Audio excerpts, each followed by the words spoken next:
एक बहुत सुंदर गीत गढ़ा है आपने, हम हार नहीं मानेंगे। अगर जिसकी कलम है वही अपनी आवाज में हमें सुना पाए वो, क्योंकि वो बात ही अलग हो जाती है। ये बहुत ही प्रेरणादायक है। जी, ये मैंने लिखा था और A.R. रहमान जी और मैंने साथ में आकर इसको किया कि एक दिया तुम्हारा और एक लौ है मेरी, टल जाएगी ये काली रात अंधेरी, हम डोर डोर साहस बटोर लाएंगे, हम डोर डोर साहस बटोर लाएंगे, नहीं हम हार नहीं मानेंगे, हम हार नहीं मानेंगे, हम हार नहीं मानेंगे, कह दो।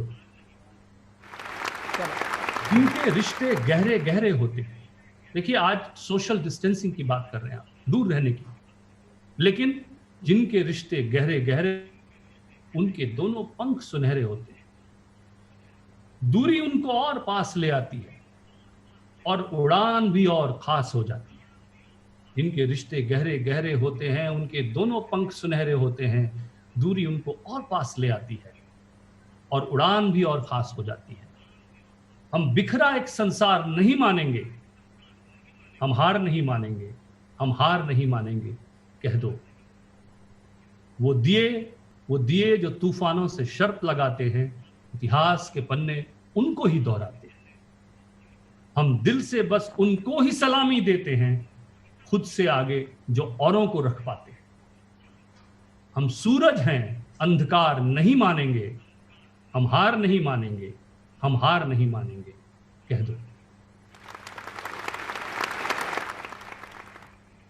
हम सूरज हैं, अंधकार नहीं मानेंगे। वाह, बहुत बहुत सुंदर, बहुत सुंदर प्रसून जी। मुझे लगता है कि ये जब गीत की शक्ल में भी लोगों के बीच जब वो गुनगुनाना शुरू करेंगे, बहुत एक अंदर की मजबूती भी उतनी जरूरी हो जाती है। जब लॉकडाउन में आप खुद ही अंदर बंधे हुए हैं तो आपका अंतर मन जुड़ा होना चाहिए बाकी की दुनिया से।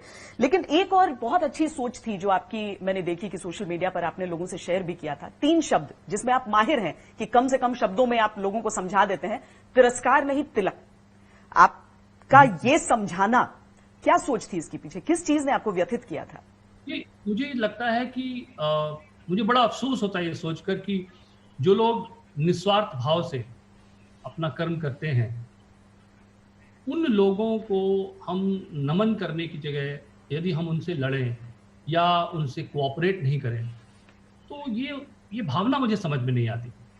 क्योंकि सबके अपने परिवार हैं। देखिए, हमें ये सोचना होगा कि जिसे हम डॉक्टर कहते हैं, जिसे हम नर्स कहते हैं, जिसे हम पुलिसमैन कहते हैं, जो हमारे सर्विस प्रोवाइडर और भी तरह के हमारे जीवन से जुड़े हुए हैं, उन सब के अपने भी परिवार हैं, उनके भी बच्चे हैं, उनका भी बच्चा सुबह कहता होगा, पापा आप क्यों जा रहे हैं, सुना है बाहर बीमारी फैली हुई है।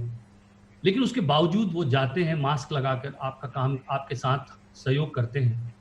और अगर वो शायद नहीं होते तो हम कल्पना नहीं कर सकते कि जीवन की कि किस तरह का जीवन हमारे सामने होता। और अगर उनके साथ आप कोऑपरेट नहीं करें तो उनका कैसे तिरस्कार कर सकते हैं।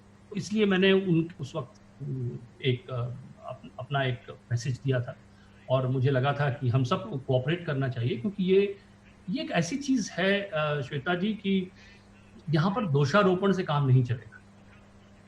किसी भी तरह का दोषारोपण उससे काम नहीं चलेगा। किसी भी तरह से इस वक्त हमें एक दूसरे की कलेक्टिव स्ट्रेंथ चाहिए।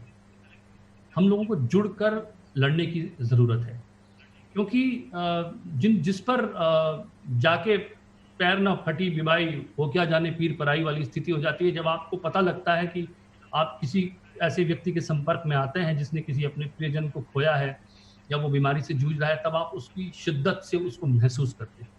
तो ये मानना है कि हम में से कोई भी इससे अछूता नहीं है, किसी न किसी रूप में ये लड़ाई हम सबकी लड़ाई है।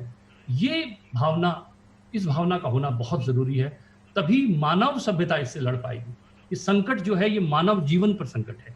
ये संकट कोई व्यक्ति विशेष पर नहीं है, वर्ग विशेष पर नहीं है। ये संकट सबको साथ में जूझने वाला संकट है और इसके लिए कलेक्टिव स्ट्रेंथ की आवश्यकता है।